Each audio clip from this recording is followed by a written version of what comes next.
दुनिया भर के इतिहास को देखा जाए तो शायद भारत ही एक ऐसा देश है जिस पर कब्जा करने के लिए अनेकों लड़ाइयां लड़ी गई हैं। भारतीय सीमा के अंदर लड़ी जाने वाली लड़ाइयों के अलावा यहाँ सबसे ज्यादा विदेशी आक्रमण भी हुए। भारतीय इतिहास की कुछ ऐसी ही भीषण लड़ाइयों में से एक है पानीपत की लड़ाई।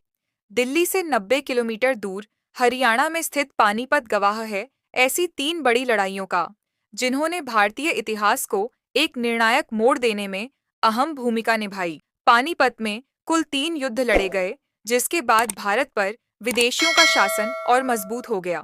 पौराणिक इतिहास के अनुसार पानीपत की स्थापना महाभारत काल के दौरान पांडवों ने की थी। उस समय इसका नाम पांडुप्रस्थ हुआ करता था, जो बाद में पानीपत हो गया। अगर मध्यकाल के इतिहास को देखें तो पानीपत का पहला युद्ध 21 अप्रैल 1526 को बाबर और दिल्ली के सुल्तान इब्राहिम लोदी के बीच लड़ा गया था। जहीरुद्दीन बाबर, जो तैमूर लंग और चंगेज खान दोनों का वंशज था, उसने एक बार 1524 में भी इब्राहिम लोदी की सेना पर आक्रमण किया था, पर तब लोदी की सेना ने उसे हरा दिया था।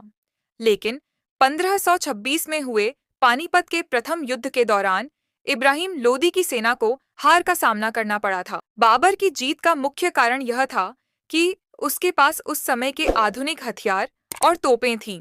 इसके विपरीत इब्राहिम लोदी की सेना मुख्य रूप से घोड़ों और हाथियों पर निर्भर थी। बाबर की तोपों से निकलने वाली आवाज से लोदी के हाथी डर जाते थे, जिससे लोदी की सेना के कई सैनिक उन हाथियों के पैरों तले कुचल गए।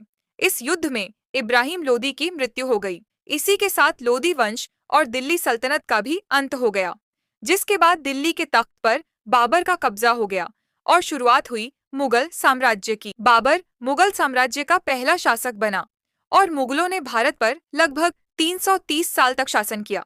पानीपत का दूसरा युद्ध 5 नवंबर 1556 को अकबर की सेना और सम्राट हेमचंद्र विक्रमादित्य के बीच लड़ा गया था। सम्राट हेमचंद्र को इतिहास में हेमू के नाम से जाना जाता है।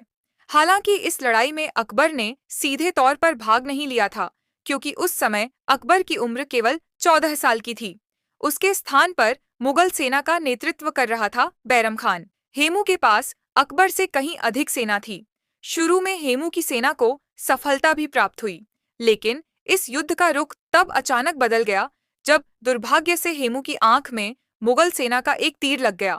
इस घटना ने युद्ध का पासा पलट दिया और हेमू की सेना कमजोर पड़ गई। इसके बाद हेमू को गिरफ्तार करके लाया गया, जिसके बाद बैरम खान ने बेदर्दी से हेमू का सर धड़ से अलग कर दिया। इस लड़ाई के बाद दिल्ली और आगरा अकबर के अधिकार में आ गए। पानीपत के दूसरे युद्ध के बाद ही बाबर द्वारा स्थापित मुगल साम्राज्य अकबर की बादशाहत में एक बड़ा साम्राज्य बना। आज भी पानीपत शहर के पास वह जगह मौजूद है जहां पर हेमू की हत्या की गई थी। इसके बाद 200 साल का समय बीत गया और फिर आया साल 1761। इस दौरान औरंगजेब की मृत्यु के बाद मुगल साम्राज्य अपने पतन की ओर बढ़ चुका था। ऐसे में मराठा दिल्ली पर कब्जा करने की योजना बनाने लगे थे, लेकिन उन्हें अफगान आक्रमणकारी अहमद शाह अब्दाली की चुनौती का सामना करना पड़ा। इसके परिणाम स्वरूप 14 जनवरी 1761 को पानीपत का तीसरा युद्ध अहमद शाह अब्दाली और मराठा फौज के सेनापति सदाशिव राव भाऊ के बीच लड़ा गया था। इस युद्ध में मराठा फौज को हार का सामना करना पड़ा। यह हार मराठा साम्राज्य की सबसे बड़ी हार थी। सदाशिव राव भाऊ ने उत्तर भारत के विभिन्न राजाओं से मदद मांगी, लेकिन कोई भी शासक मराठों की मदद करने को तैयार नहीं हुआ। इसके विपरीत अहमद शाह अब्दाली को अवध के नवाब शिवाजी दौला का सहयोग मिला था। इतिहासकारों के अनुसार मराठों ने राजपूत राजाओं के आंतरिक मामलों में अनावश्यक हस्तक्षेप करके उन्हें अपना शत्रु बना लिया था।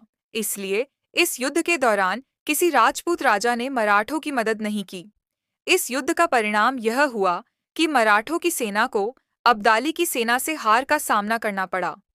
इससे मराठों का पूरे भारत पर शासन करने का सपना टूट गया और उनकी कमजोरी का फायदा उठाकर ब्रिटिश ईस्ट इंडिया कंपनी ने भारत पर अपना कब्जा करना शुरू कर दिया। इससे भारत में ब्रिटिश उपनिवेशवाद की शुरुआत हुई और अगले 100 साल में भारत अंग्रेजों का गुलाम हो गया। इतिहास गवाह रहा है कि भारतीय राजाओं के आंतरिक झगड़ों के कारण ही विदेशी हमलावरों ने भारत पर आक्रमण करने में सफलता पाई और इसको लूटा है।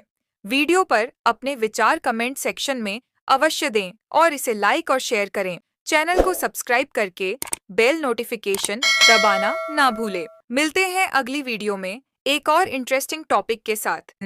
वंदे मातरम।